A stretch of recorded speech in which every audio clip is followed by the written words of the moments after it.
the thing that I took away from what you said there is to continue to ask questions and to have an open mind to different versions of the story, different dimensions absolutely. That are available there. And I think that's a really important takeaway. Yeah, because, like even the most absurd story and the most kind of unrelatable story, historically speaking, comes from somewhere.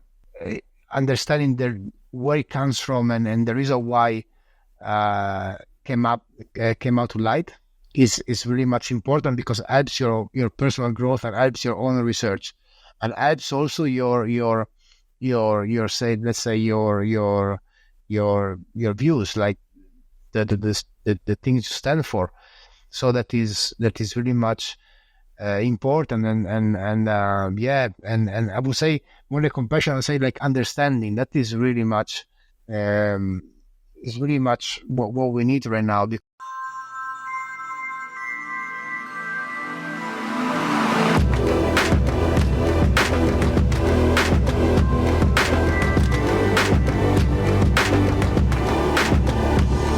I want to go ahead and welcome you, David, to the show. Welcome to the show. Hi, everybody. How you doing? And thanks so much for inviting me. Thanks so much to you, to Steve. The Urbanaut crew is always a pleasure when we meet. So I'm looking forward to this conversation. Yeah, David just got back from Guyana, where he was a part of the Biennale, and you won a few awards there, didn't you? Yeah, I was there. It was a really nice surprise. I have to say thank you very much to Nicola Localzo. He's a photographer, but was appointed to curate a pavilion of the Biennale. And he selected my work, my latest body of work, Romanzo Meticcio. So was interesting. It was really nice experience. Well, congratulations for being included. I've seen your work. It's phenomenal, and we'll get a chance to take a look at that. But for some of the audience that may not know you, can you go ahead and introduce yourself and kind of tell us where you're from? Sure. Sure. I'm David, and I'm originally from Italy. I was born in Sicily and grew up in the north, even though I have origins from all over the places that somehow are reflected in my work and in my interests. In fact, I was born in Sicily. My mom is Sicilian, but my grandma on my mom's side, she's Colombian. And instead, my grandmother on my father's side, she's Slovenian. And she comes from the place I'm currently based, which is called Friuli, which is a borderland in the northeast of Italy, bordering with Slovenia and Austria. So that is a bit my kind of family background. And I've studied in Holland, where I lived over the past 7 years.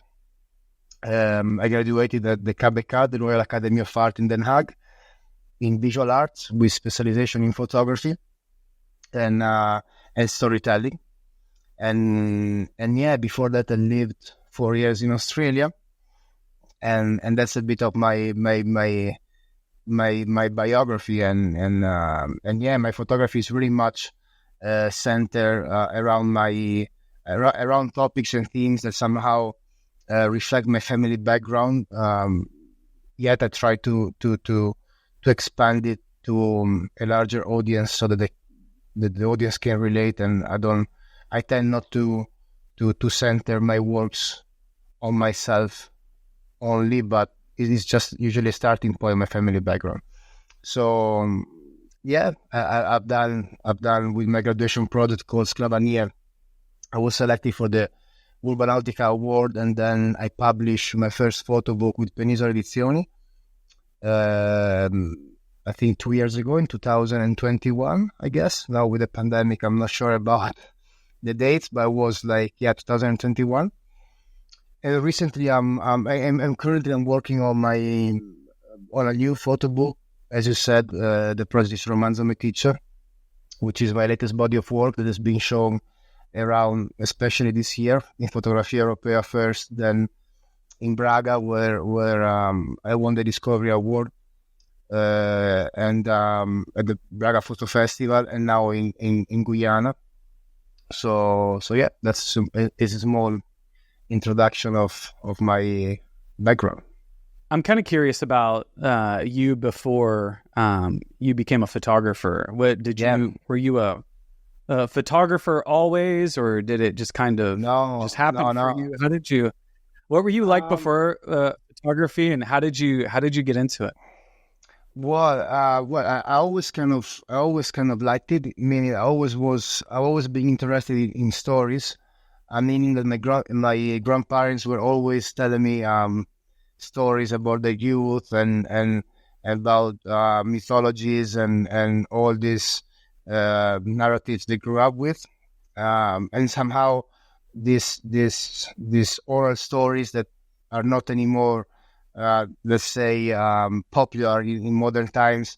They very much developed my imagination. So while they were talking, I was creating in my mind images of what they were saying to me, basically, and how they looked like when they were young, and how they lived, because they all lived in different places. So their stories were completely different. Also in terms of landscape, when they were describing all the things. And so in a certain way was always part of me. When I was a kid, I was always taking picture. My uncle was a good photographer too, amateur, but he was into it, especially scientific photography.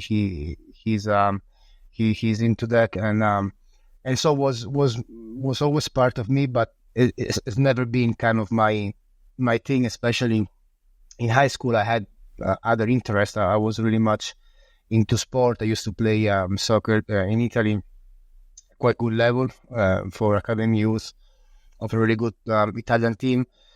And then I guess I had a small crisis, because I was born in Sicily, in a small village, and then I grew up in the north of Italy in the small village. So when I approached the high school years, I went for the first time to a city that I can consider right now a city after what I've seen where I lived.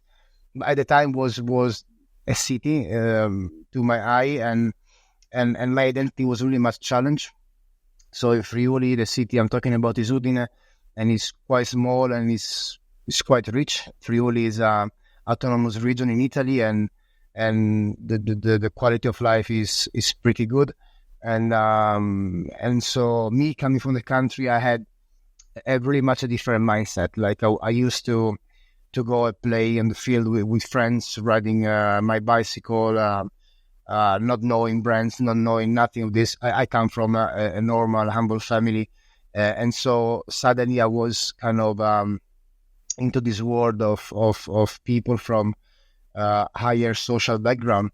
And so I don't know, it was really weird. I tried to fit in, and I tried to be for 5 or 6 years a person I am not. And so I lost a bit what was my cultural background to try to be someone I wasn't, basically. And what happened, that I reached the point that I couldn't kind of, I didn't know who I was. I didn't know what to do after high school, and so I decided to leave and go as far as possible. Also because I was seeing this thing of coming from a country, to be honest, a burden. When you come from simple families and from a country, is culture and tradition are not really passed on. I mean, you absorb them by just living in it, but you don't really realize the importance they have, the cultural importance they have, and how they form you as a human being. So I never really realized the fact that at home I put it simple, but at home I was eating empanadas, mozzarella, and polenta. Are 3 completely different cultural dishes that for me were kind of normal and banal to a certain extent. And so I never really understood these elements in my household, and so I felt like a burden, and I was seeing everything as a huge limitation, because I couldn't afford certain things that my peers in high school could afford, or better, their parents could afford. and which were superficial things. Eventually, it's not really fundamental things in life. But one of the things that I remember is that they would travel during high school to do this sort of Erasmus, and so learning languages at a fairly young age and see other culture. And that was always a thing that I was after, probably because I wasn't understanding mine. So I think that I had to live really far away to come back with interest and with a different mindset. So yeah, I left. I went to Australia for 4 years, where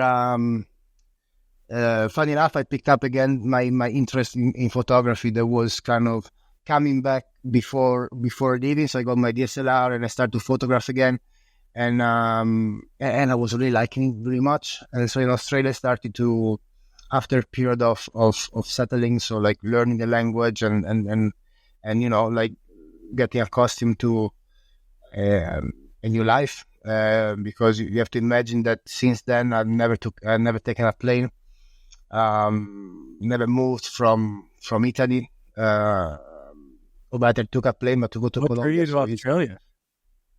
Oh, it was to Australia. It was just far away. And going to London, it was too easy in my eye, because I saw some friends going, and first issue, it was just like €50 a ticket back and 1 hour and a half flight, 2 hours, I guess, I don't know. And it was just way too easy. So in Australia, I had to be alone. I wanted to be isolated from my life, and the distance forced me really much to challenge myself and start to listen to what was going on inside me. And so I've been there for years, where I redeveloped a passion for photography. I learned really much the technical aspect of it, and so I started to work as a commercial photographer. So I was doing still lives, and then modeling, and you name it, weddings, a lot of weddings. So that it was my profession. And then and on the side, as a hobby, I was just carry on like this sort of street photography, like I didn't have at the time a sort of education in the medium. So what you get, I guess, is a bit to all of us happened, that the first encounter with photography is with street photography. So the magnum sort of photojournalism, and so that was without really much understanding it. So it was really much copying the statistics and having fun with it. But after a while, I just started to kind of get into it, and I wanted to know more and have more from my practice. And a friend of mine from Udine that was doing the KABK at the time, I think he was the first or second year, he said to me, we didn't talk to each other for many, many years, and then somehow he saw some of my work on the internet, on Facebook, I guess was at the time, and he said, like, what he said? He said something like, would you like to learn how to say stories through pictures, or a sentence like this one? And it really kind of hit me, and it stays with me up to these days. And so I started to look at the academies. I had a look to his academy. He suggested me the Academy of Art he was attending, and like I did a bit in a naive way. I just did the application, and I guess it was horrible. I don't know. I must have it somewhere here, and they got me in, and they got me in before I left to Africa. So my plan was 4 years in Australia. I had the working holiday visa for 2 years, and then in one way or another one, I managed to get visa, mostly tourists. So I was going out. I was going away from the country for a few weeks after 3 months, and so was this game, for other 2 years. And then my idea was to travel Africa before going back to Colombia to visit my grandma, because I've been away for 4 years without seeing my parents, my relatives, and Africa. Why? Because I'm really much interested in in Rastafari culture and all these kind of things that were passed on me by my grandfather, not the biological one, but the third husband of my grandma.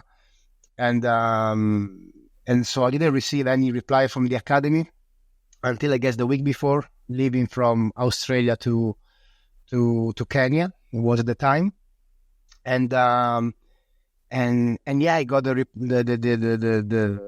answer from my application was positive, so they had accepted me, and I switched my ticket. I went back home for a week, and then flew to the Netherlands. So I did everything really much in the application and the academic studies was really much everything like from my gut without really planning way too much. And I think was also a blessing that I did that.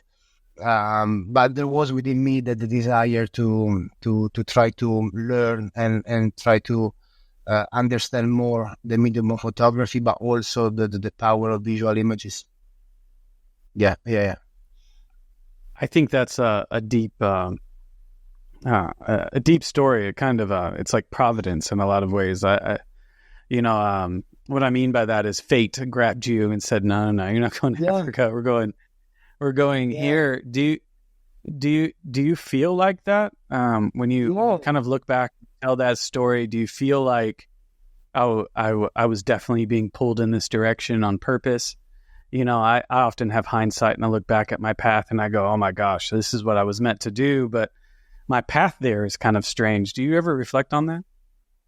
Yeah. Well, yeah. Now that I'm thinking about it right now, sometimes I reflect on it when I talk about it, and yeah, it was weird. Even when I was talking to a friend of mine lately, probably with Steve, we were talking about it some time ago. Yeah, and I mean, if I'd written the script, I think it wouldn't have been that like that. So it was really much things that were kind of happening and coming together. Of course, there is I think a common thread that most of the time you can't really plan before, right? It's a bit like, at least for me, when I develop my work, you start from my interest. So you have a clear starting point. That is a theme, that is an interest you have. Is something that is kind of is a passion of mine. That is a thing that I study and I research. But you never know how then the work is going to end up being. So and in this case, this going to the academy and discover a new world, because then metaphorically Davide as a photographer in Australia and my interest in that type of photography died after 6 months at the academy. They completely gone, which is also strange, because for instance before I always used to carry a camera on me. Like I had my cameras, and then I got a small, I think it was called, what was that? It was like the Fuji X100S, like the street photographer camera, another one with the fixed 35mm lens, and I used to have it every day, everywhere I used to go on me, and but since I started the academy, I started to just kind of see things differently, and I didn't have the need. I don't know if it's right or not. I mean, it is of taking picture, daily. I always kept on kind of training my eye, so that is never stopped. So when I go out, of course, I think all of us, you see images everywhere, but I stopped taking them. I started to be more thoughtful about what I was doing, and I realized that also now in Guyana. So I mean, I've never been there, so sometimes you just go with some snapshot, and I didn't have a camera on me. I just had my iPhone, which is good, but as it's good, but I don't know, it's not a camera per se. Like you think like I don't have the camera, so I just got a point and shoot camera with a friend of mine, and we just we just decided to kind of make a memory of this trip, like rely on 27 pictures. So there it came again the kind of the fun of photographing, but with the spirit of the academy, meaning that thinking about what you are photographing, even if is eventually is holiday pictures. I can't define them as work. But definitely, yeah. You said something You said something. Yeah. Go ahead. No. It's something like thinking about it is something almost magical. Like everything happened organically without much thinking about it, which I think it was good. I couldn't do it now. Now I'm thinking like I'm going a bit cuckoo when I think about the future. Like it was some, like we think probably way too much. By the time, I think it was good, and it was a part of me that I didn't know. So I enjoy doing it. Yeah, it's interesting. It's when your path changes for you, you find yourself in this openness to going somewhere, and then all of a sudden you get to go. And as you get, as I get older, I start to realize that I start to really like a certain road, and I want to stay on it as long as I can. So that openness kind of changes you a little bit. But you said something I thought that was quite interesting, and I thought I was broken because I was like you in a lot of ways. I was when I first started photography, I was carrying a camera with me everywhere, and I was just taking pictures of everything. And I think I was, I look back at it, I was developing my eye. But I found myself after college not taking my camera as much. I was more interested in telling a story, and now it seems like I'm waiting for a story to tell, and less interested in capturing every single moment. And is that what you were talking about? You found yourself like wanting to tell a story. Talk to me about what you were saying there. Yeah. It's just really much about that. Like I don't know. Like I think that to go back to the academy, I think that my application was quite bad. In terms of understanding of the medium of photography, and probably they just see in me like a person who knew how to handle light, or that understood already the triangle, ISO, aperture, and shutter speed, and is what the academy did in Holland was very much about, not technical but really much research and why you do things. And so the first year they just destroyed me as a practitioner, and I really started to think like for the first 2 years for me was a nightmare, and I didn't give up just because I don't like to give up, and because I was paying for it personally. So I wanted to bring it to an end, but I struggled so much in understanding why I was doing it, why there is need to take picture, like. Why do I have to take pictures? I mean, there is so many around. There is, especially now with what they call it post photography. We are just, immersed into pictures, and so it took me a while to understand why, and for me it was really important to realize that it was not to capture the moment, which is a bit also, in my opinion, a bit of a naive understanding of photography, because I just rather prefer living the moment. So I don't really, I'm not, capture the moment than the same picture in few year time, I guess, gets a different meaning. So what does it even mean to capture a moment? But I started to resonate in me the idea of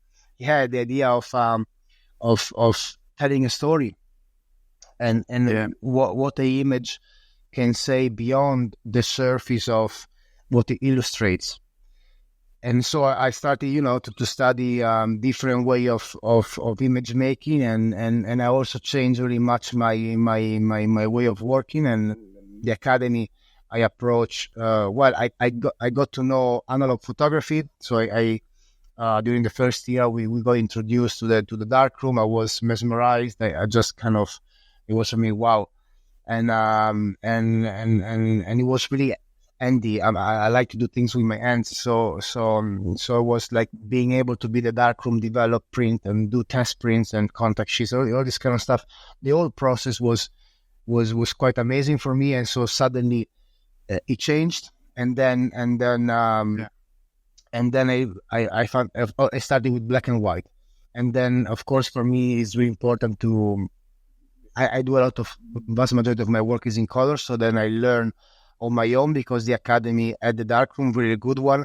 But because of the digital, era and also the interest of the vast majority of the students, they didn't go further than black and white. So I learned on my own to develop color, and I started to study different photographers and different way of image making, and suddenly I met medium, a large format photography, and that changed really much my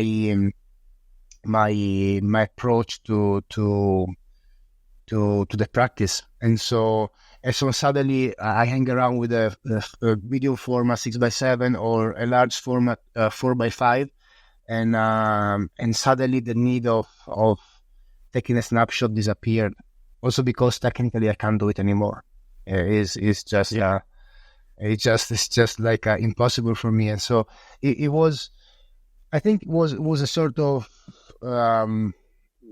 getting there as finding my own voice, studying. So and it was for me quite good and quite fun, because I could do it freely during the academy. Of course, you had the pressure of exams, and still a university, so you had that pressure. But the nice thing of the academy in Holland is that it was not about the final result. So that was really, really nice. It was really much about your process and how you get from here to there, and that was what made me, and I guess all of us, feel like safe in this bubble where we could experiment, make mistakes, and do anything it took us to develop, and I think was quite nice, and I did it in a stage of my life where I was already a bit more mature. So I was not like straight out of high school. I did my experiences. It was, that decision was thought, like the application and everything just came straight, but the need to apply for a university and get something more was really much thought about, and I had to work hard for it. So the consciousness that I had approaching the academy was also I think important for me to take the best out of it. Yeah, you were talking about finding your voice at school, and then also, kind of finding a reason why you take photographs. When you reflect on that, you have a series of photographs. I can point to it, but I want to hear from you directly. What motivates you to lift a camera? What kind of stories are you drawn to? Well, that was the whole point during the academy. So I wasn't really I didn't know it, and so I was photographing in Holland and doing my assignments in Holland at the time, and I wasn't understanding the critiques from my teachers because I couldn't go beyond the surface. Of course, I can talk English. And in the Netherlands, everybody, the vast majority can speak in English, but it's not their first language. So it was always, for me, a relationship that was always still there, never kind of deeper. And to a certain point, I said, okay, let me just go back home and to photograph. I know the people. I know everything. Let's see what I can find there. And it opened up a new world for me. And the feeling of being a foreigner in the country where I was born and raised, it was quite interesting. I had been back home for 4 years in the period of Australia. When I went to Holland, I went just to visit my parents, like once in a while for a few days. Like now that I was back in Europe, the Italian mom, you know how they are. So if I didn't show up, she was getting pissed. So no, I was going just rarely, and but then I started to realize I was seeing the place where I grew up with different eyes. I knew how to move inside the dynamics, but I was just looking at it as if I was a foreigner. And there I started to click something, and I started to kind of dig a bit and research my family history, and there I found that the topics I'm really much interested to. I'm not a person that likes to be too self-referential. So for me, it's really, and I'm not saying that it's right or wrong. It's just say that for me, it's really difficult to do a work that is only about me and my family,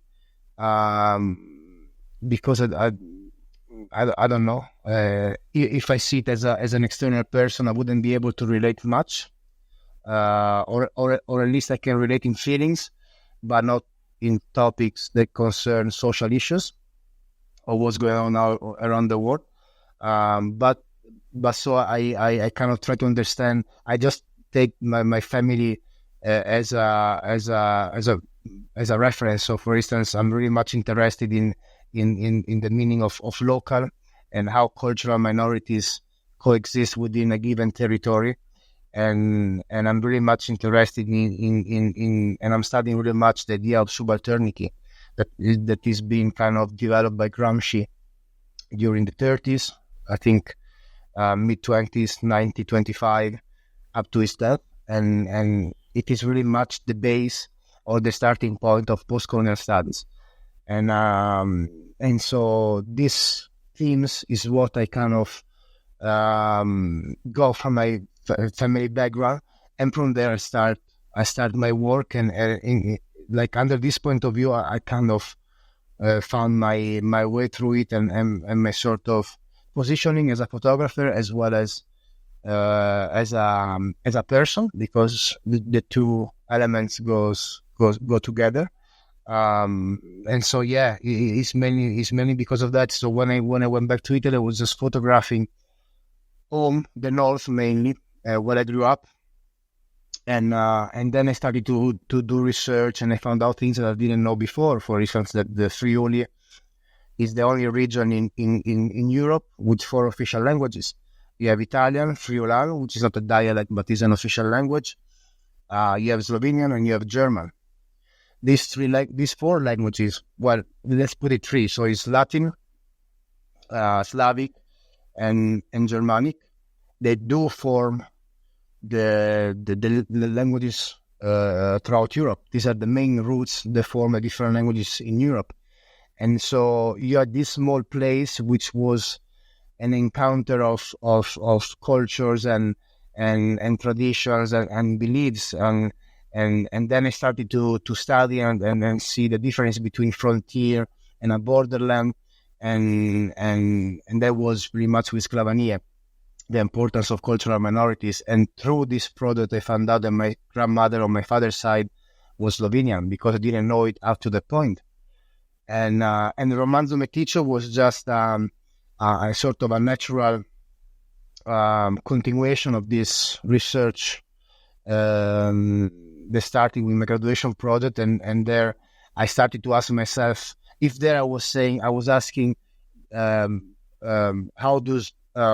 much is a cultural minority, how important is a cultural minority within a given territory. With Romanzo Meticcio, started to wonder, to expand the discourse to Italy. So I was asking myself, what does it mean to be Italian in contemporary Italy, within a country that doesn't know that he's a post-colonial country? And I use post-colonial. I know that sometimes now this word is a bit, I think, perhaps also used way bit too much and in a wrong way, but I'm using it as just to give an idea of what I'm talking about, and I use it in a way that is not related to a topic, but really much in a way that is connecting the past, historical past, that is being unsolved, unstudied, and untalked in Italy, to the present, to try to understand how you can deal with the future. And so it was, a kind of natural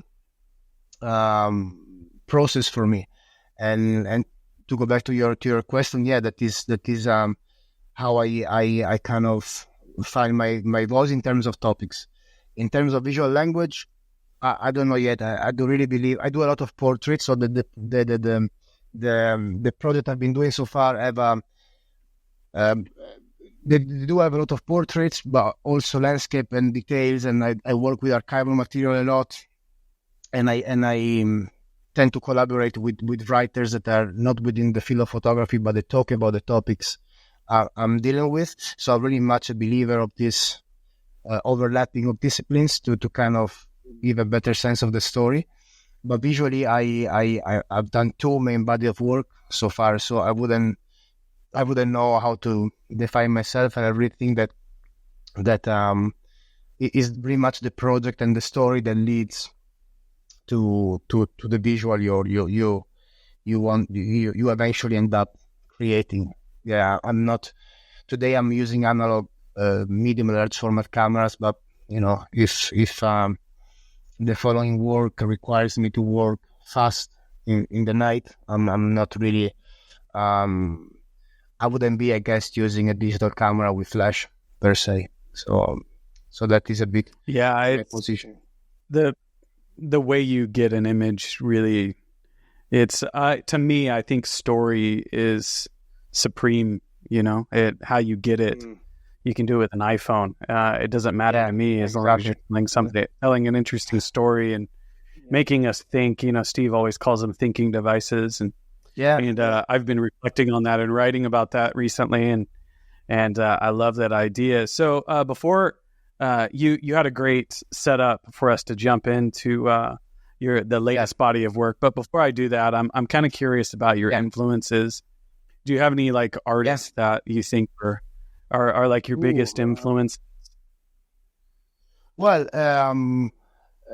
my biggest influences come from music, and from sports. So, but photographically, I have to say that I like really much, of course, Alex Soth, Gregory Alper, my former teacher, so Rob Onstra, and then Raymond Wunda, Donald Weber. I'm seeing there, I have some photo books here around, so I would say I like really much, how you call it? Max Mikoski, this book, published by Witty Books. Okay. We call it a Paris photo. Yeah. It's a really cool one. Many influences. It's difficult also to recall them. But if I turn my screen and I show you my desk, you will see a lot of photo books right now as a references. So I really get. For instance, now look, I have on my screen Felipe Romeo Beltran. He did a fantastic project called Dialect, and his book was finalist at the Aperture Award, Photo Book Award. And I was going through his book earlier today, and it's really nice how he approaches documentary photography, both in a classical way, but also in a performative way, and how he collaborates with these subjects. So in terms of influences, I'm of course the Italian school, Ghirri, Guido Guidi, you name them, but pretty much the American photographers, Gary Winogrand, to go back to the street photography, so all this, of course, Ansel Adams, so all these masters that somehow, Gordon Parks, for me, big influence was Gordon Parks, how he talked about marginalized people, and how him being himself a marginalized photographer, how he managed to work it out and bring his stories to what was and still is the mainstream narrative, and with such a kind of purity and without compromising much. So these photographically are my my references, I guess. Yeah. Of course, now I can name them. What else? I recently Federico Clavarino from Italy as well. I like it. I like him a lot. You have two schools of thought. It seems like, you have some people that they're like, don't look at anyone, just make, and you do you. Have you heard those people? Yeah, well, I can't stand that. They're like, I don't have anybody that I look at. I just stay in my bubble and I make. I had an interview where that's where the one singular bit of advice was that. And then I talked to you, and you seem to be just as much of a fan of the medium as you are a maker in it. And I am too. I love talking to photographers and seeing how they tell stories, and it's really inspiring, and it's everyone's so different. So it also empowers me. Yeah. I don't believe when someone says I don't look at photographers, because it will be like you will get too self-referential, and you will start to copy without knowing other photographers. It's just I can't believe that. Plus, everything has been done already. So yes, it's true. Portraiture. You take a 4x5 or 8x10 portraits and headshot with blur at the back and whatever, and you can say that is something unique of you, because I can name, I think, 30 photographers, 30 really famous photographers who did that before you. And then I can perhaps, if I do some research, name you 300 photographers that does that too. And so is I think it's a bit pretentious to think to be unique in terms of photographing, in terms of the image itself. You are unique as a voice, in my opinion. You are unique. Yeah. What you're interested in, the stories you want to tell. Yeah. The story you tell. I relate to that. Yeah. Because me and you, we can go in the same place. Exactly. Me and you, we can go in the same place in Paris, and we can get asked to tell the story of X neighborhood, and you come with some images, I come with another story, and the local from that neighborhood will come with another story. So that's how, as maker, we are unique and we are different from each other. But in terms of references, no. I mean, it will be a pity not to look to other photographers, and I know the photographers look to photographers. Otherwise, it wouldn't survive. The photography book is mainly bought by photographers. By us. Exactly. Yeah. But it came out. No, it's from me. It's how really much I see it, and this thing of like copying or not copying.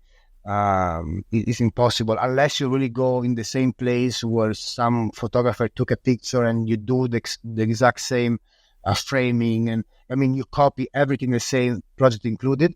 Then but in terms of style, like of visual language, I think that if you know what happened in the past, you can add to the discourse. If you behave naive, I think that's interesting. Yeah. You risk to be banal. Like if you're not aware of that, you risk to be banal, and ultimately it comes to your point of view into the story. So that, I think, what the main difference between one maker and the other one. I think this is a good opportunity to slide right over into your body of work, because you have a wonderful blend in your last series that you did, which was Romanzo Meticcio. It's a great combination of portraits and landscapes, and I think you do a really nice job of storytelling in that series. I'm not surprised it won some recognition. So and you were included in that show. So let's take a look at that. And when you do that, kind of give us a little bit of the background. Talk about the images, what kind of story you were trying to tell, Absolutely. I think it's a great story. So again, yeah. So this is the premises of the project, and it's my family. So I started to ask myself, what does it mean to be an Italian? I say quickly again, my grandmother is from Colombia. On my mom's side, my grandmother on my father's side, she's from Slovenia, and I was born in Sicily, grew up in the north. So I had this mixture of cultures and looks in my family. They were quite different, but yet were just coexisting with each other. And so that was my starting point to try to analyze and understand the reason why Italy is struggling to accept multicultural society as an added value, but also to accept its own multicultural background, because Italy, as we know it, is a young country, and its unification happened 170 years ago, more or less. And before that, Italy was divided. So you had the Duchess of Venice, then you had the two Sicily reign. So you had this. It was just divided, and so it goes without saying that it is a country with a multicultural heritage in it. And so I started from a family background, so I was just going through archival material, and here you can see where I was born in Sicily, my family, as here my grandma, and then I just started my research by try to understand how the fascist regime and ideology has molded and modified our way of thinking, and see Italians, and see what does it look like an Italian. And I started to study fascist history because is an element that is unfortunately is still present in Italy, and it's not good to say, and it's painful to say, but I think is necessary to say, is really much embedded in our culture, because we never faced it as a society. We never really kind of had a public debate of what happened, and we never really faced it. And so the interesting thing that has been put after the war, the Second World War, has been put in the margins, the same as the people I'm portraying in the story I'm talking about. And this is where the project takes its own shape. So I'm kind of studying these topics by exploring the margins. Margins meaning what what the Italian state hasn't included in their mainstream narration from the unification up to these days. And so here starts my research. This is, for instance, as you can see, this is a school notebook from Tutti Giorgio. I found it in this fascist restaurant in Italy, in the north of Italy, and the owner gave it to me. And in here was quite shocking to see how people were educated in those days. And we're talking about people that now have my father age, right? And so people that are well formed as human beings. And at the time, the school was just writing down Mussolini's speeches and repeating them and learning them by heart. So that was education. And for me, it was really much important to understand these things, to kind of go through the layers of a complicated situation that we are facing now in Italy, and try to understand more. So for me, it's really much important through my work to raise more questions than actually give answers. And for me, it was really much important to study the margins. Why? Because I think that within the margins there are several oppressed categories, and I've made mine I think that I hope to say correctly in English, is intersectionality approach, which is a methodology born from Afro-American feminism movement in the 70s, and is a theory that basically wants to study all the marginal groups in their overlapping and intertwining in society more than take them as a separate entities. And so then the research goes on, and I started to see how Italian society. So the research started to happen, and I soon realized that it was not only about fascism and about the narrative that happened from there on, but also what happened before it. So I started I learned that the first colonies happened in the 1890s, so at the end of the past century, with social government, so from a government from the left, and that colonizes first Eritrea and Abyssinia, that then became Eritrea and Ethiopia, and so I started to study this and see how images play a fundamental role in the propaganda, and so how eventually images were used as an act of exclusion. So it was basically, the images became a performative act of exclusion,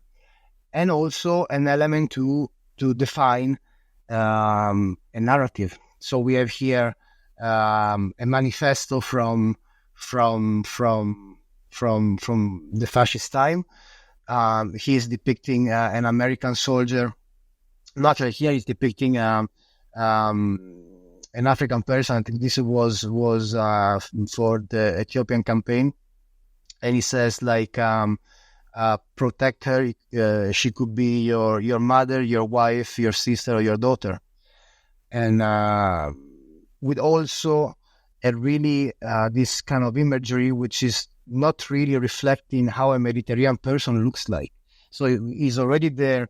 A transformation of the image of a Mediterranean person into what can be defined a white person. And there is a really interesting study done by Italo-American person, the scholar, which I forgot the name, but the essay is called "Are Italian White?"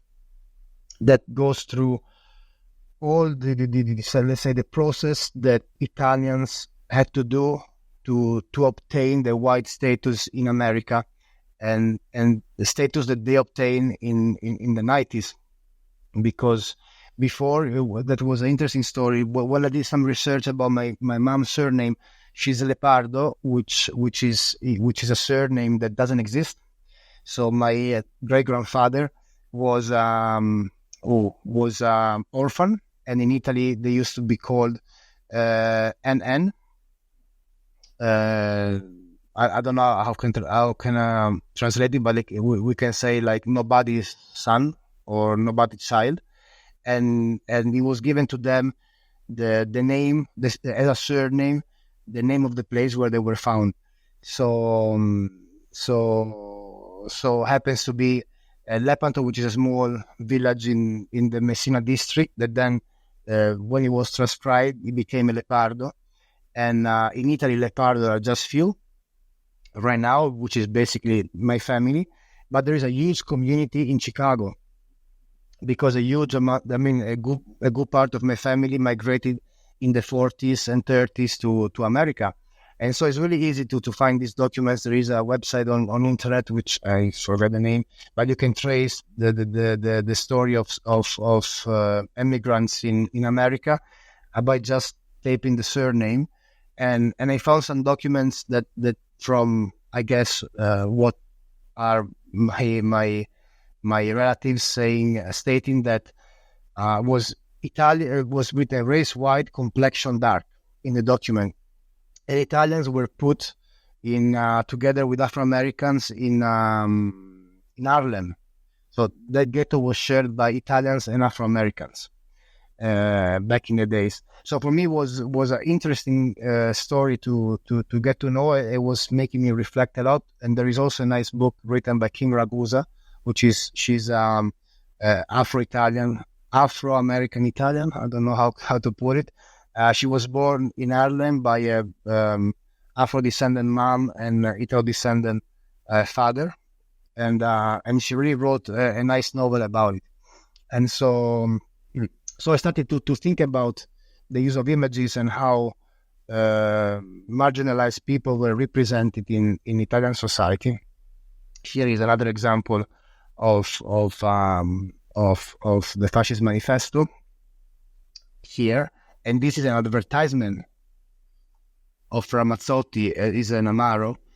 There was kind of published after the fascist empire. So, and this image can give you the idea of what I'm saying. What I'm talking about, it is being embedded in our culture, in our everyday life. And this is what was going on television in the 60s, 70s, 80s, I guess. This really popular animation in Italy is called Calimero, the Black Chick, and here is where also within the Italian brain there was put the idea and the knowledge of the color of black related to dirt, and the white to purity and to purity. And so basically this was an advert in, I think it was in the 70s, if I'm not wrong, but I could be wrong. I don't know. I have it in my notes, where basically they are saying he's saying to her, like, he's looking for the mom, and he is saying to her, but if I was white, would you take me with you? And she says, of course, I can take you with me. And then it shows up this a stereotype woman from the mountain, like it looks like Heidi, like this Swiss type of looking person. That again is a mystification of how a Mediterranean should look like. That says to this black chick, "Oh, but you're not black, you're just dirty." And so she puts it in the water, and she comes back out clean, and is an advert of cleaning powder for a washing machine or for cleaning clothes. And so I started to really much researching and studies on these visuals that were kind of, in our everyday life. And when I showed it to my grandmother, she couldn't believe that. She didn't do this connection as much as she was into this culture. And here again, other research about the South, because the South has always been seen as a internal colony, and this is one of the main newspapers in Italy, and he says that it's from the 72, and he says that the differences between the North and the South will be solved in 2020. Well, we are in 2023 now, and nothing changed much.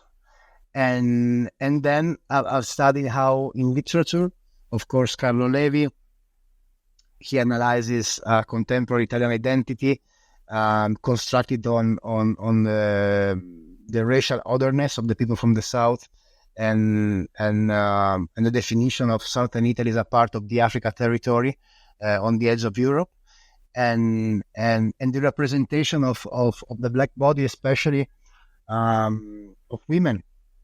This was like is what can be seen in America as blaxploitation, and in Italy was happening really much in the 70s and 80s. This is a poster of a famous cinematographer, Luigi Scattini, and this is a really famous movie, La ragazza della pelle di luna. We can translate it as the woman with moon skin, if she gives the idea. and the representation of the black woman was just this hypersexualized being that the script was this one. There was the Italian man with the classical family that somehow meets this hypersexualized black woman. He gets mesmerized by her, and he forgets the family, and he's just fell in love with this woman that becomes a symbol of kind of how do you call it, like family destroyer, if it makes sense. I don't know if it's a right definition of it, but it gave a really specific point of view of how Italians look at the black body. And here is at my pictures, and which is, as I said, an exploration of the margins, and mainly the places in the north where I grew up, and the community that I was part of, and then and now the next generation. So vast majority of my friends now, that don't live in Italy anymore, and so now I'm dealing with their siblings or friends of their siblings, and so like all people that somehow was close to me. So I started from this picture, which is social housing in Italy, and is where my grandfather first lived in the north, right here. Of course, it's being restored a bit, but this is social housing establishment in the north of Italy, and then of course my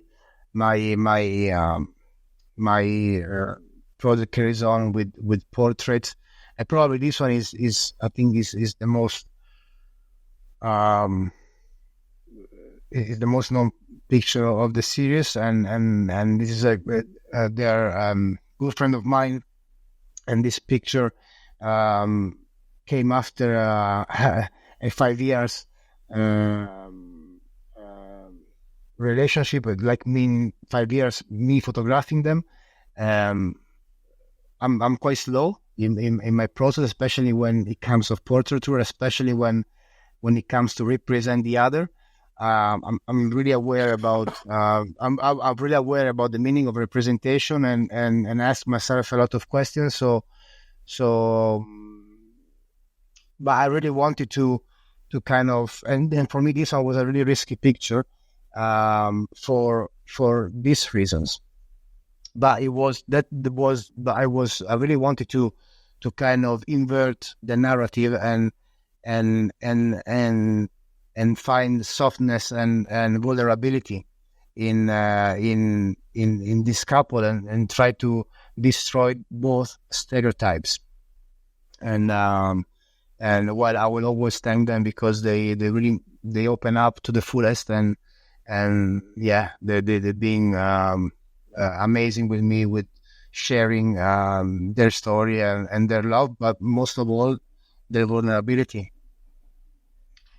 And here some detail, and it is a bit of the metaphor I'm using in the project. There is the second generations, and mostly units, the landscapes and the details. Landscapes and details they function as a metaphor of this ideology that we think we kind of went beyond that, but is still present, is still really much embedded in our culture, and you can see it from references to the concept of empire here. But also, what made you you started in that research and stuff like that, and what inspired you to go in that direction? You said you're looking at the margins per se, and how did that dictate the images themselves? So what I can kind of see your research. Research is really, really important to you. Yeah, it's fundamental, because I need to be able to know how to talk about things, because otherwise it's sensitive topics, and you don't really want to make mistakes when you talk about them, especially when you start from a personal point of view, from your family, So there, you don't want to say wrong things about your family either, but then it's more my responsibility with my own thing. But when you introduce in your works other people, it becomes a bit trickier, I think, and so it took me time, because this project I started when I started Sclavanie, but I wasn't feel ready for this yet at the time. And it came from the need to really, I don't know, I was shocked how far behind Italian society was, and that awareness happened just by living abroad, with all the issues that Holland has and all the things going on in there as well.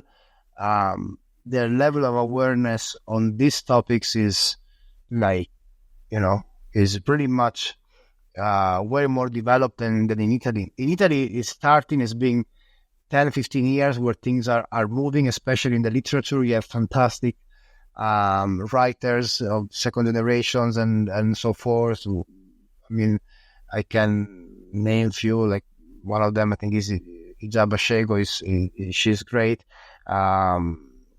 But in terms of visual, it's a bit still far behind. And if you also see, and I started to notice this thing, like when I was coming back home, there was like also what you see in television, like in the news. Okay, when the news there is, I don't know, they talk about someone made some violence on a girl, or someone selling drugs, or someone committing some crime, and there is no there is no and it hasn't been identified the person committed the specific crime. There is always the image of a park and of a black person taken from far away, riding a bicycle or walking toward an alley or this kind of stuff. Always.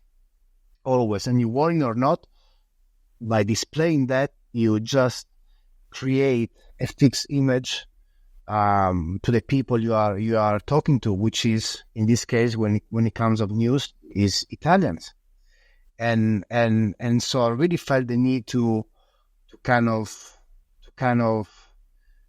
give a turn to this narrative, because is precluding the what is I consider the real progress, because us as a country, we are still in the 50s mentally, and so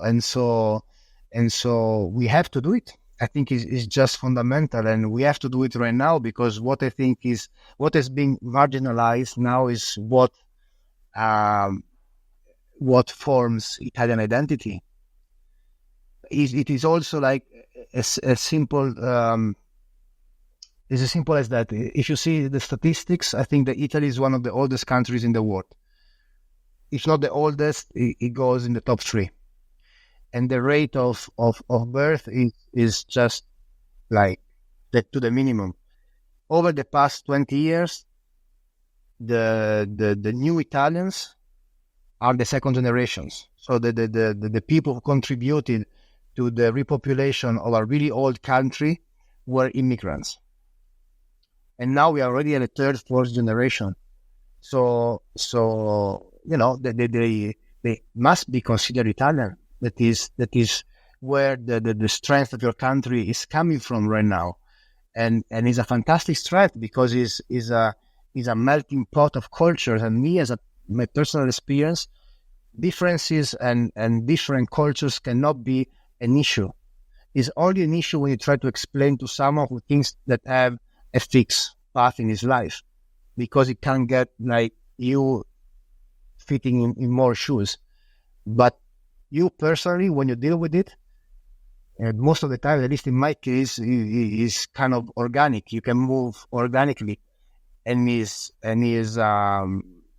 think is something that is an added value for a country, and I think is time for Italy to face, first of all, his own past, because it's a country that doesn't have that doesn't not to be a post-colonial country, meaning that it's not fully aware of the colonial past the country had, and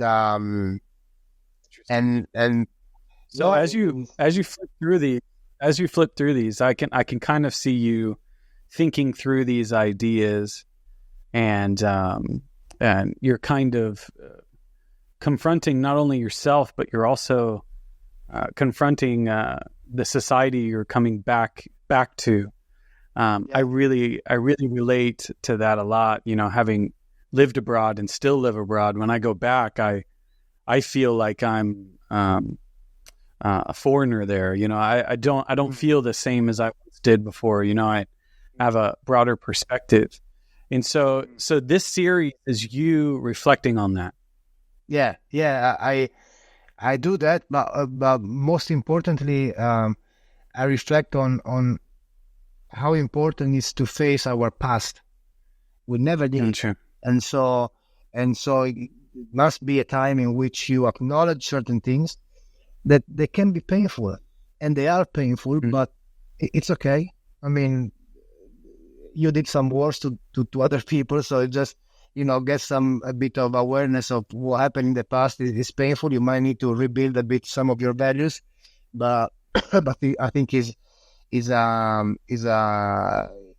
process that needs to be done. Absolutely, but not only for Italian identity per se, but also to understand your own roots. For instance, then we talk about it perhaps later, but Sclavanie, you asked me before the reason why when I think he won the Urbanaut award was with another name, or perhaps the contribution was with another name, but when I actually applied for the award was Sclavanie. It was because the original title was Beyond the Land of Castles, which is how this land are called to. But Sclavanie is a term that in plural indicates in a derogatory way people with Slovenian roots. And most of the people with Slovenian roots are the ones living in mountain villages bordering with Slovenia. And people, they just call them in this derogatory way, and it's a really bad term, but this term is how this land were called back in the days. So it was just a word that used to indicate a frontier, and most of the time the people that use it are people with an Italianized surname. Because what happened during the fascist period, in 1938, Mussolini did the racial laws, and so the people with a multicultural background, meaning born in Slovenia, but then that part of land became Italy after the First World War, were obliged to choose whether to be Italian or not. The ones that chose, for instance, like my grandmother, to be part of Italy, they got their surname Italianized. So her from Grimac, it became Grimac. So with a Z rather than G8. They didn't have a lot of fantasy at the time, but so when you forget your history and your past, you don't even understand what you are saying, because you have an Italianized surname. So if you do some research, you soon find out that perhaps you have part of yourself that are unknown to you, and so then suddenly you can call in a derogatory way people that share the same cultural background as you do. The difference is that you are not aware of it, and they are. But for some weird reason, and there it goes back the theory of subalternity from Gramsci, you think that you are superior than them, and so it is a really complex mechanism that needs to be faced, I think, sooner or later in Italy, and that's the reason why I did Sclavanie first. I'm doing this one, and I guess my research will carry on these themes. Yeah. Yeah. And So keep flipping through some of these images. And I don't know if we're going to have enough time to jump into that previous work that I had mentioned before that won the awards at Urbanaut. I'm kind of curious where your research is going and what you're working on now. But I want you to kind of wrap up these images, kind of talk through some of these images, and then we'll slide over to some of the current things you're doing. So keep flipping through these and talking through these, and then we'll I have a few more questions, and we'll transition to that other set of images. Yeah, your other research. Well, this is a more selection. It's more selection. This is how it's been presented in Fotografia Europea. As you can see here, it comes back what I was saying before, the different layers in the story. So you have the wallpapers that are basically giving context to the whole work, and then you have the protagonists that are this new generation, and then you have the archival material that is very much important to connect the past with the present and give that extra layer that renders the story more complicated yet easier to understand, if it makes sense. I know that it sounds a bit of a contradiction, but I think that is, for this kind of story, is needed, and here is how I use it. So this is archival material. Here is the notebook, fascist propaganda, and here is the images of my family back in Sicily, or when back in, this is all in Sicily, not in Colombia. So that is how. Oh, it's important to you to have your archival research and your current images to have a conversation. So it's really important for you to do that. Yeah, I find it really fundamental, because is a dialogue. No, it's a dialogue that you create between visuals, and as I said before, like an image that was taken 60 or 70 years ago now gets a new meaning, and perhaps has more of the photographer who took it and the society it was coming from than the image itself. So it's really much important to use them. And in the case of Italians, the images that they took in the colony, or the images used by the propaganda, have a really clear meaning and purpose that I don't think it needs any word to be explained. They're quite literal, and so I think it's really much important to use them in combination with the picture I take that is picture of everyday life. So I'm not it's true, is analog, medium format, and large format, and that comes the performative element.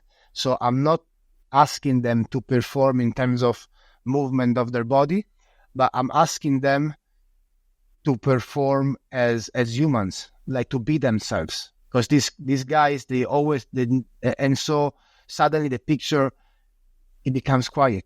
Because these guys, they always need to perform in society. They always need to fit in. They're always performing when they are out there. And so I'm asking them, be yourself. Don't perform anymore. Be yourself, because who you are is just right. And so again, you see, I took from Felipe the performative thing, but I do it in a different way. I do it without showing performance, because the performance is their daily routine. So as a paradox, behave like as they are. It becomes a performative act, which is I think quite interesting, and explains a lot of the society we are living in, at least in Italy. Then I can talk only about the things that I know a little, so I cannot say nothing about other country. But in Italy, this is the current situation, which I really feel the urge to change it. To change, I think, is too pretentious. It's not the photographic project that's going to change the world, but definitely like to install a seed in the people who sees the project and starts to question. Just that when you start to question, then it's a mechanism that starts and develops by itself. So That's really much important for me. Yeah. I think this is a big world conversation. I think a lot of countries and societies are actually having this particular conversation. Who are you hoping sees this? Are you pointing this project at someone, or are you almost like putting a mirror? I hope schools and youth that they live in this reality and they must feel part of the country. One of the most touching elements of this world, and when I was talking with these guys, is that they do feel Italians, but they are. That's the thing. They are perhaps more than me in some cases, but the society doesn't make them feel as such, because until the age of 18 they are not considered as Italian, and it's just unbelievable if you think that born and raised, third, fourth generation, and they don't have documents, and when you don't have this problem, you don't really think about it. And but then when you're in school, you're a kid, and everybody goes. I don't know. You cannot go on a school trip. It's as simple as that. Why? Because you don't have the documents. You cannot go. You have to go do a different line, wherever, in museum and stuff. Why? Because you have a permit, but you don't have a document. When you're a kid, you don't really think about this stuff, but it creates already a different dynamic within your class, because then suddenly that from seeing you as one of them, they start to ask you about why you always on the side to do this kind of stuff and you're not like us. And it's true, it's not a passport that says that you are from a country or from another one. I mean, I have a Colombian passport. I'm not Colombian because my surroundings, I have cultural background, so I have some reference, but the country, the form is Italy. So it's not a piece of paper, but that piece of paper can help to not feel excluded. In this case, to people born and raised in Italy. So it's not even like something that you get because of some sort of heritage, because of someone shares some background. And in Italy, this thing is called ius sanguinis, means that your right to be Italian counts by blood, which is an absurd knowledge. So I give you an example. Messi can vote in Italy. Messi can vote in Italy. These guys, when they are 18, have no right to vote in Italy. Not even their parents, they've been living in Italy for 50, 60 years, or God knows for how long. They have no word on kind of contributing to the future of the country. And they are contributing economically to the country. Messi, why? Because his great-grandfathers were Italian. So he has an Italian citizenship. And this to me is absurd. Is absurd. And so somehow this thing needs to change, and I think you can do it. And I think that photography has a really strong power. Like when you learn how to see images and make relations and learn how to read them is countryside. So the animals fall from the ceiling. Is important, because then you force people to question, because I think it's really important, the protest on the street, which is the first kind of element, like the first moment that you shake the things up. But then it cannot be always like this, because it doesn't bring to dialogue. Yeah. One of the few things that brings to dialogue is art, meaning photography, music, sports, things that bring community together. It cannot be always like this. This is fundamental to start it, but then sure, it needs dialogue. Is fundamental. So I get, in a lot of ways, you said this is pointed at schools and these kids and a lot of these, and in a lot of ways I feel like you're saying I see you, I think it's interesting, and I think well, go ahead. Yeah, it's the education. Everything starts from there, Because if I take my school books, how fascism and unification of Italy and these the colonies and the empire in the sun and all these kind of notions are really much explained. We did this, we did that, and we just kind of regret the stuff, but we didn't kill many people. We just had colonies for 30 years, so we are less than Portuguese, Spanish, and Dutch, and French, and whatever. So, and then we've been also as Italian, we've been throughout history treated like a lower population in Europe. So things balancing out. That's not how it should be told. Things it shouldn't be kind of explained like that in school. So I think that the education is fundamental, not for my father generation, because that that you can try to install a dialogue, but it's 70, 80 years old people. It's really difficult to change their structure.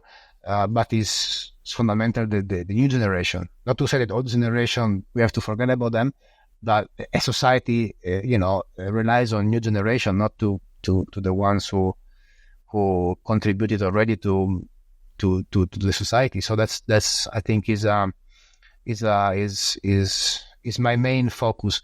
And then of course, like if he goes around the project within the art world is always good, but is the main focus is I would like to be kind of shared within the educational system in Italy. Then everything that comes after it is just I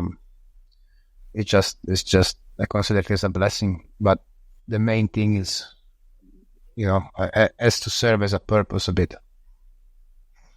Yeah. So where this was your latest project. So what are you doing now? What kind of project are you developing now? And I already know how deep research is for you. So what are you researching now? So now I'm working a bit late, but I'm working on turning it into a photo book. And so okay. We got a publisher, and I can't say much because it's we have to put things official, so I can, but hopefully next year it's going to come out, and so that it take me a bit of time, and then I'm carry on this research, trying to understand how to talk about it in a different way. So I'm really I found out that my great grandfather on my mom's side, he escaped from Sicily. From Sicily to escape from poverty, and so he joined the Italian army during the fascist regime. So he was sent to Libya to fight for the fascist empire, and so he was an active part of this process of colonization.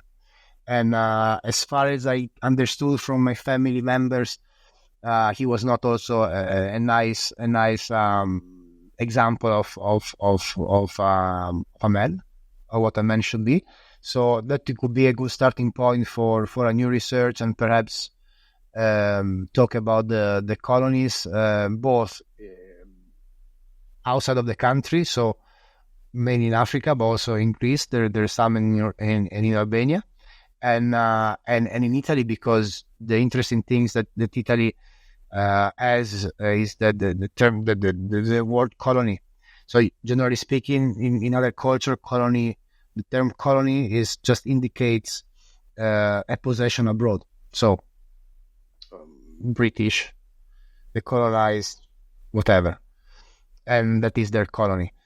In Italy, colony goes with three different meanings. You have the internal colonies, which is the south, and is called in Italian città di fondazione, or meaning the cities created by Mussolini from scratch, and that they have a real specific look. It's really much specific. They're called colonies. The colonies, of course, are abroad, so Ethiopia, Eritrea, and so forth, and the colonies of immigrants abroad. So Italians call, like, the group of Italians living in Brazil, which is huge, is called Colony of Italian, the Italian colony in Brazil. So I'm a bit researching on this topic and the Black Madonna on this theme. I'm trying to understand which one to go first. Now it's just I'm in the kind of research process, so really much reading a lot and collecting images here and there, and I like to have a connection between all projects. So, for instance, in Sclavanie, in the archival material, you have an archival picture of Italians in the mountain doing this gesture of fascism, the straight hand, and in the picture there is one face, kind of where it is painted on, and I don't know who did it and whatsoever. And so there was a starting point of Romanzo Meticcio. In Romanzo Meticcio, you see the Black Madonna, and perhaps this belief it can be the starting point of the next one. So here I'm trying to understand it, and then the continuation of Sclavanie is called Dujak. So now I'm researching really much. Again, it's the same theme, so the importance of cultural and linguistic minorities in the given territory. And now, rather than doing it through the depopulation and repopulation of small villages, mountain villages in the border, I'm just doing it by exploring mythology. So how Latin, Slavic, and Germanic mythology coexist. So I'm really studying a lot about animism and paganism and all this kind of stuff in this area. And perhaps that one is going to be a project that kind of it will push me to use a completely different visual strategy that I've been using so far, because it's languages and mythologies. So it's things that are really they don't have a shape. So it's really kind of, you need to somehow represent it visually in different ways. So this is the project I'm working on currently. These two. Then at a certain point, one will prevail in terms of production, because at a certain point my interest goes on that side. For instance, I got a commission now to photograph in the Sclavanie way this borderland in Friuli.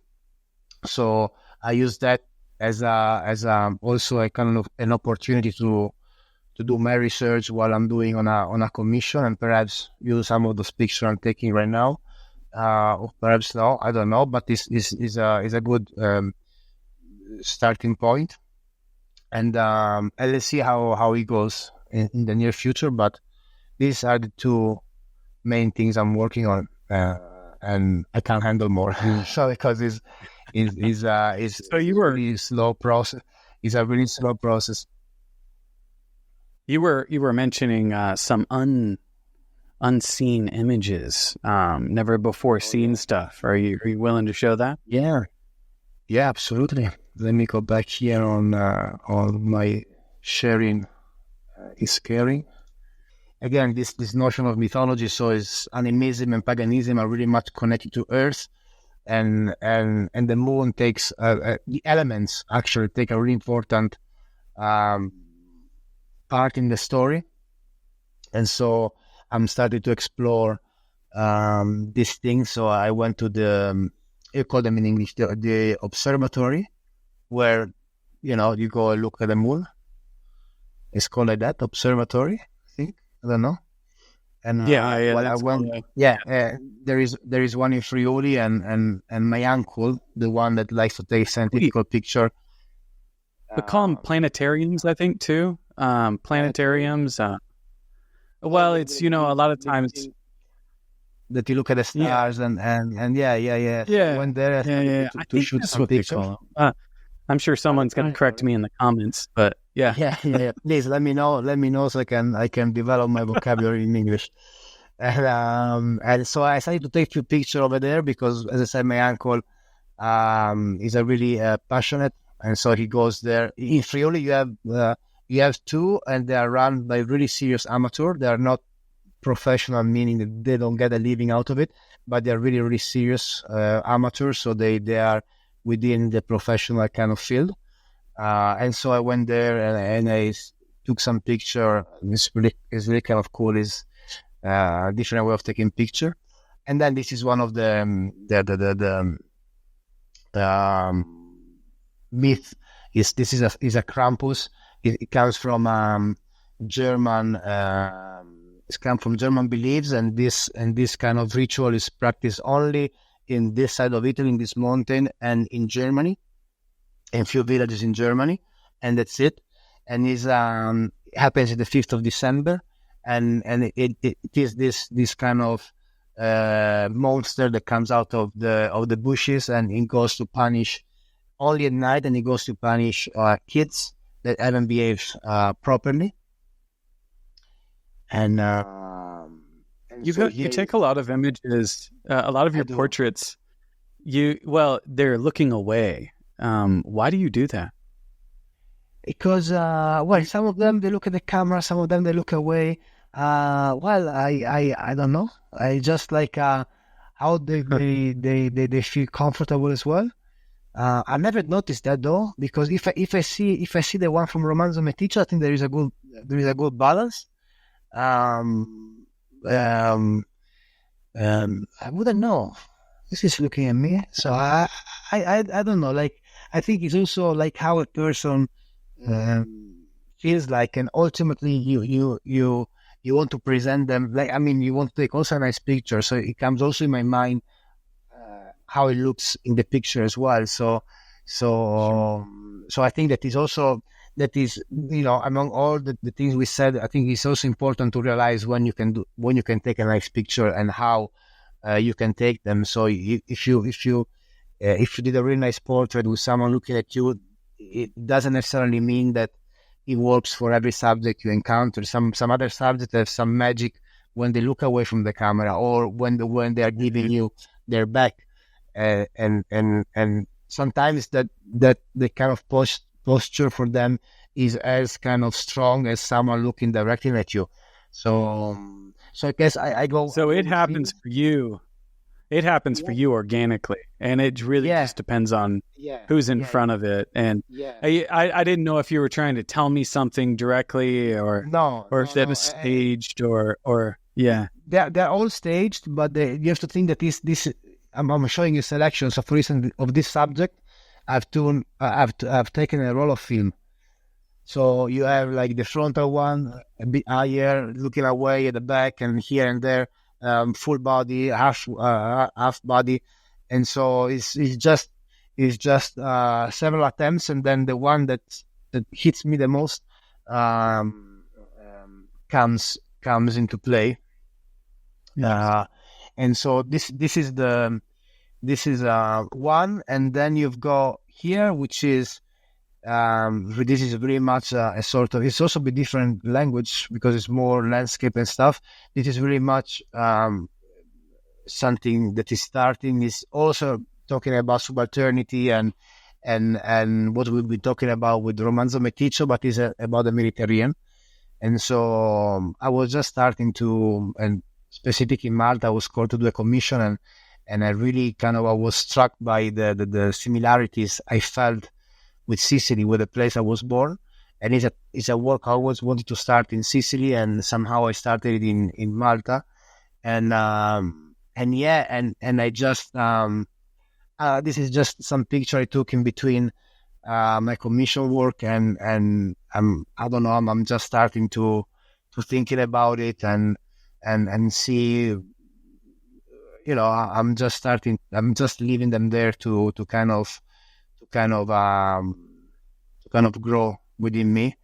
But this is really much something that is I'm not thinking about right now, but it's there. It's within my field of interest. So it would be kind of a pity not to acknowledge it. And it was really interesting that the similarities I felt with Sicily, because I've been now in Malta for the past year. I've been several times. I think 5 or 6 times to do this work, and I've never been to Malta before. So and when I woke up in the morning, they picked me up. The first time at the airport was midnight. They drove me to the apartment I was given, and when I woke up in the morning the following day, I felt like home. But the architecture, the smell, the people, the landscape. It was this could be anywhere in Sicily. So it's just visual notes. Let's call them. Yeah, of course. So this is some new material, and then I can show you one last thing if we have time, which is of course. Picture. We have a few more minutes, and then I have a few questions for you.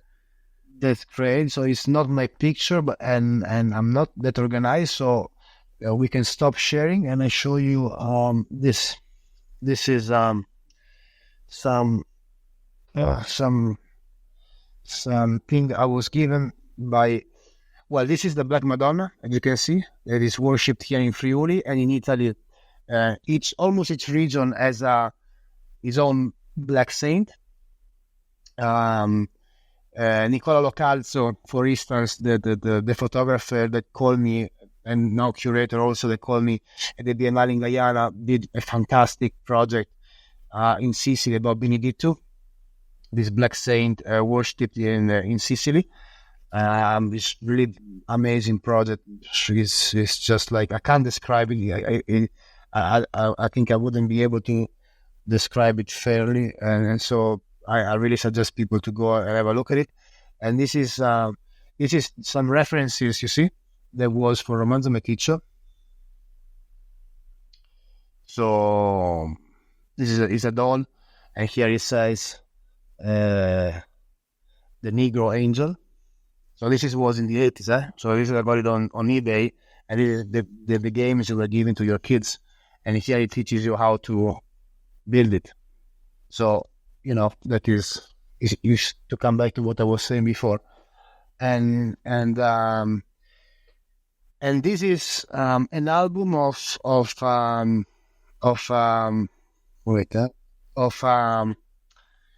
this is a family album that the father of high school best friend gave it to me when he saw my work. He's a known person in Friuli. His father and grandfather settled the university in Udine, and they are pharmacists. So they used to run the most important pharmacies in the region, and now they have few big ones. And most importantly, his grandfather during the war was running the medical camp for the fascist army. So this is the picture he took during the Italian colonization in Ethiopia. So I don't know if you can see them here. I didn't scan them yet. This is the softest one, and this album is the softest one, and it's the only one left because he felt really much guilty, and he burned all the others where you could see I let you imagine what you can see when someone colonizes someone else. And so this is a starting point for the following research of Romanzo Meticcio, and together with my grandfather's story. And so this is unseen material I'm working with right now. Is everything a bit kind of like that, but I will come to a point where I'll manage to it'll all come together. Yeah. Yeah, they all come together. Yeah, I really enjoy seeing the puzzle pieces. I like seeing them. I liked it seeing it in the other project, how you start from these archives, and it actually ends up in the final presentation, which is really nice.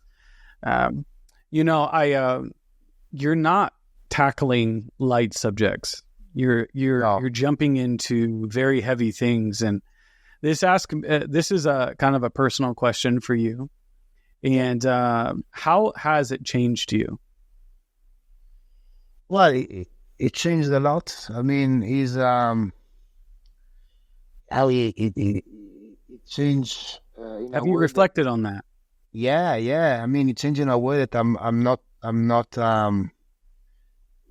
I used to have the tendency of lecturing people, say this is right, this is wrong, you're like this, you're like that, thinking that me personally, I'm kind of clean from sins, and I I think none of us are. And so it changed me really much in a way that I'm reflecting a lot and researching a lot, and I'm keen to change my mind and to fix things that are not working in what was my education, which is painful. And it was really much painful because you had to put on stake, teachings from your parents and your grandparents that they are good people because they brought you up. But doesn't necessarily mean that everything they teach you or everything they've been taught is right. And it seems easy to say, but it's not easy. What I see, at least, I see that it's really difficult for the vast majority of people to do that.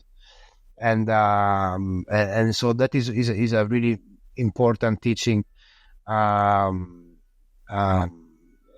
learned, but most importantly, that the stories are complicated. It's never black or white.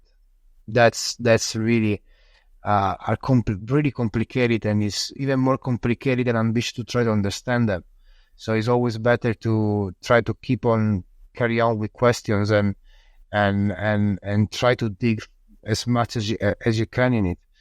And to give a statement is always kind of a complicated thing to do. So I perhaps now I'm more reflective under that point of view, and I try not to state, but I try to question more than what I did before. And it's been painful. I mean, I had to it came up in my mind, many mistakes I made with people, with the others, and there should be some people I should call and say sorry that I haven't seen. I don't know them anymore. I mean, it's when I was a little kid. So and me myself, I should ask to some elders here to say sorry to me how they treat me when I was a kid, being from the south and looking different than the average person here in the north. And so but you carry on, but it's important, and you move on, but it's important to acknowledge that in the past, otherwise it's a cycle that will repeat, and it's not easy. I think it's not easy because you need to really rebuild yourself in terms of values and knowledge and question people that you love or that you loved. So it really kind of helped me in this process of acknowledging difficult elements of the past. I think right now we have a society that is confronting their own past. We have a society that is in the middle of reflection, and I think with somebody like you who is using that as kind of the inspiration for their work, I think that question and that answer, I think, is really, really important right now. And it's almost as if we need to practice some type of compassion, but what that compassion looks like is something that I keep asking myself, and I don't even know. And I think work like yours, it allows us to kind of reflect and ask our own questions. And I think the thing that I took away from what you said there is to continue to ask questions and to have an open mind to different versions of the story, different dimensions absolutely. That are available there. And I think that's a really important takeaway. Yeah, because like even the most absurd story and the most kind of unrelatable story, historically speaking, comes from somewhere. Comes from somewhere, from a background, from whatever, from someone that says something one day. I don't know, like it comes from somewhere. It is really important to understand that. That doesn't mean that you have to respect it in terms of like validity. I'm not saying that, but understanding where it comes from and the reason why came out to light is really much important, because it helps your personal growth and helps your own research, and helps also your say, let's say your views. Like the things you stand for. So that is really much important, and I would say more than compassion, I would say like understanding. That is really much what we need right now, because we are in a society where we think that we are connected really much, and it seems so, and we are sold that like society is selling us that we are connected, and to a certain extent it's right. I mean, I'm talking to you right now that you are in Paris, and yesterday I was in Guyana, and I was talking to someone that was in Spain, and but doesn't mean being connected. Now we are as divided as we probably never been, because we are just segregating ourselves in groups, and especially when it comes to minorities, it's really important not to kind of fight who's the least minority or the most important minority, but is kind of come together that these things are happening and are overlapping, and there is a reason why. So to kind of I think personally start a real change, we need to have an understanding and start a dialogue.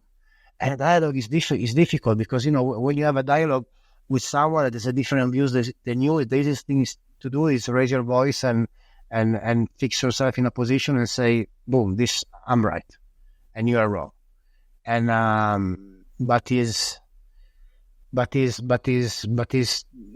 how it works. And that's the reason why I think it's important to acknowledge differences, because we are not all the same. And this is another story we are told in the mainstream, that even when we talk about minorities or we talk about like marginalized group, the easy way to think is, let's not behave like this because we are all the same. No, we are not the same. And that's the beauty of it. We are different. Each of us is different. And that's the really beauty. Diversity exists, is really much present, and is the beauty of all of it. Because if I sit on the table with my brother, and I think that we are the same, after 5 minutes of conversation, we start to argue because we are different. We have different positions. We see our background, cultural background. We live it in a different way, but it's just completely different way. If you talk to him, like, you think I'm his like cousin of who knows, like, but if you sit on the table, like being aware that there's going to be differences, then there is a conversation, because you know already that is not a copy of you. And so I think that this is the way to go, and photography can help, but you know, like, education helps, and photography can play a part in education. Yeah, absolutely. So I think that's a great place to kind of transition to my final question. I know a lot of our audience is aspiring photographers, maybe in the fine art world or what have you, and I'm kind of curious if you would be willing to share a little bit of advice for anybody that's coming up in photography, what they should be thinking about in this time where we're just inundated in images. What would you say to an up and coming photographer right now? Well, it's what I would say to me eventually, because I guess I'm one of them. But do you think, like, don't think that the photography and the way of doing this profession is just by being in Paris Photo or being in a European contest or festival or all this kind of stuff. The photography itself is beyond that. That is a pity that this is what is wrong with the education system. Again, for instance, in Europe, my academy was amazing and I have only good memories about it, but it seems that you can be a photographer only if you win an award and only if you win this or that prize. And it's not like that. I don't know, I've been lucky enough to win few important ones and nothing changed after it, but the work stays. So, for instance, you might win an award and have some recognition on the digital world. But then what is important is I think that your interest and the story you want to tell, that one is going to stay. We were talking about it in Paris, if you remember with Steve, that for instance, if you do a photo book and you want to do it with a purpose, not just because you want to win an award or whatever, that body of work is going to stay there forever, right? But the all the rest, the social media and stuff, those they will be gone one day. And we were talking about it with my Instagram situation, like my digital identity has been stolen, my Instagram has been hacked, and suddenly I'm not existing anymore in that world. I started one again, but not as good as the one I had before. So suddenly I'm gone, but my work stays. And so it's really much important to realize that it's not a competition, first of all, which is what I see a lot in Italy. For example, there is a ton of nice words like in public, but then you create your own crew and like you don't share nothing and you don't share emails as if emails of someone is something so it's important to make community, and that was a fantastic element in Guyana. In Guyana was just amazing. It was just like we were a community of photographers, and it was just great. Like there was no competition whatsoever. We were just like all blessed to be invited. We were just all blessed to be part of this group. Locals from Europe, from South America, from Africa, you name the continents, and that was such an enriching experience, like fantastic 10 days. That is a thing. That is a starting point. Not thinking that everything comes from an award, which is good if you get it. I mean, I keep on applying, and I will be happy if I will win more, because it will add on what I'm trying to build outside of it. But is not that it defines you as a maker. So a lot of passion, a lot of studying, and a lot of making, because if you don't make, you don't have work you don't have work. So yeah, it's producing, and be consistent and believe in yourself and accept criticism, because the right ones, because it's good to accept those as well, are fundamental. And yeah, that's the piece of advice I would like to share with a coming photographer, that the photography world is beyond festivals, which are fantastic. And again, that's wonderful. I say thank you to all the ones that have invited me, especially this year, from Fotografia Europea to the festival, photo festival in Lodz in Poland, or Lutz, they pronounce it, I guess. The pronunciation I'm not that good. Or in Braga, just amazing, really fantastic experiences. But they've been amazing because you meet people and you create community. That's the reason why they've been amazing experiences for me. And yeah, so that's so just do you, and you can get to where. Yeah. And just do you, unless you are rude. So then you have to, you have to go back to some basics and then do you. Yeah. All right. Well, that's a great place to end it. How can people find you? You're on Instagram, website. Go ahead. I'm on Instagram again. I'm on Instagram again with a rebirth. So if you type my name, Davide Degano, it comes out on Instagram. I guess now if you do it on Google, it comes out mainly my website. On Facebook, just my name, and you see me. I mean, you find it, Davide Degano, and easy to find. Yeah. Well, thank you so much for joining us today. Really, it was a wonderful and enlightening conversation. Thank you so much again. No, thanks so much to you for the amazing conversation. This time really went really fast, and yeah, it does. A lot of people are worried when we have them, but they're like, "You only do an hour and a half." I'm like, "You'll be surprised." Yeah.